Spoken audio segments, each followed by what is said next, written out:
سر یہ جو اب صورتحال بنتی جا رہی ہے جس میں بانی پی ٹی آئی اعلان کر رہے ہیں کہ عید کے بعد وہ احتجاج کریں گے، تو آپ کو لگتا ہے ثوابی یا 26 کے بعد کچھ خاصا امپیکٹ فل جلسہ یا تحریک چلا سکے گی پی ٹی آئی؟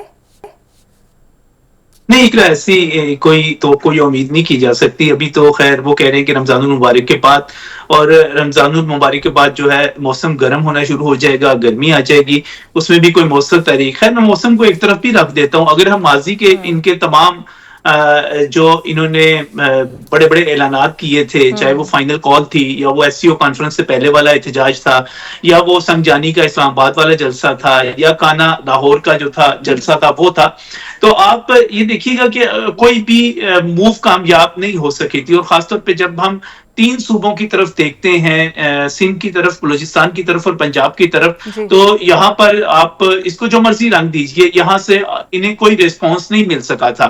ان کی جو بھی کامیابی تھی وہ خیبر پختونخوا سے تھی، وہاں کی حکومت کی بنیاد پر تھی.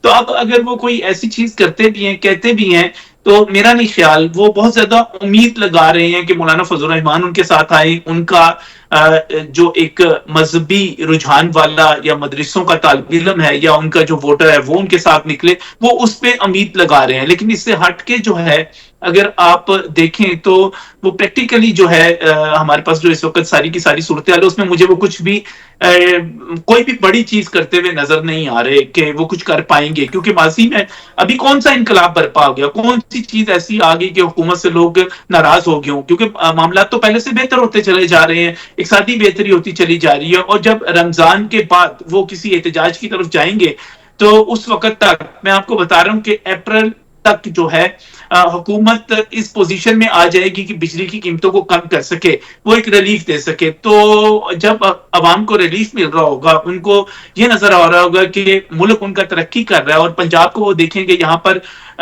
صحت، تعلیم اور خاص طور پہ تجاوزات کے خاتمے کے حوالے سے بڑے اقدامات ہو رہے ہیں، تو وہ کسی بھی ایسی چیز کی طرف نہیں جائیں گے تو جس لیکن سے یہ جو کہ سسٹم بات ہوتی ڈیلیئر ہے ہو. تو گرینڈ مجھے کوئی بالکل صحیح، کچھ نظر نہیں آ رہا. یہ جو سر بات ہو رہی ہے گرینڈ اپوزیشن الائنس کی، جس پہ آپ نے مولانا کا بھی ذکر کیا، آپ کو لگتا ہے Maulana would be a part of it? اور یہ جو احتجاجی سڑکوں والی سیاست ہے، مولانا اس میں دھکا لگائیں گے حکومت کے خلاف؟ دیکھیں، پاکستان تحریک انصاف مولانا کے حوالے سے جو مرضی توقعات رکھتی رہے، پریکٹیکلی مولانا کسی بھی گرم جگہ پر پاؤں نہیں رکھیں گے.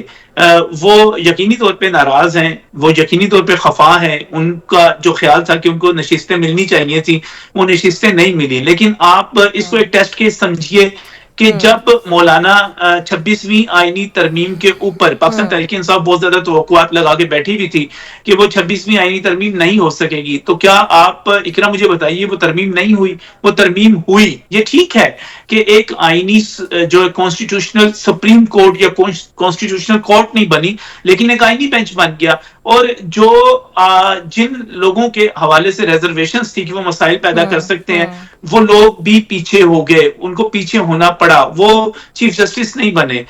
جو حکومت چاہتی تھی اور جس طرح چاہتی تھی اس طرح کیا، 2/3 اکثریت اس نے حاصل کی. تو میرا نہیں خیال کہ مولانا جو ہیں کوئی بہت بڑا ایسا انقلابی کام کریں گے جس سے مستقبل میں ان کے سارے دروازے بند ہو جائیں. ویسے بھی مولانا فضل الرحمان ہمیشہ سے آصف علی زرداری، پاکستان پیپلز پارٹی اور مسلم لیگ نون کے بہت زیادہ قریب رہے ہیں. تو وہ ناراض ضرور ہیں، لیکن وہ کوئی ایسا کام نہیں کریں گے جس سے حکومت ڈیریل ہو جائے گی یا کوئی بہت بڑا مسئلہ پیدا ہو جائے گا. میں جو پاکستان تحریک انصاف کی توقعات ہیں، میں سمجھتا ہوں کہ وہ بس خواب ہیں، وہ خواب دیکھ رہے ہیں. بالکل صحیح.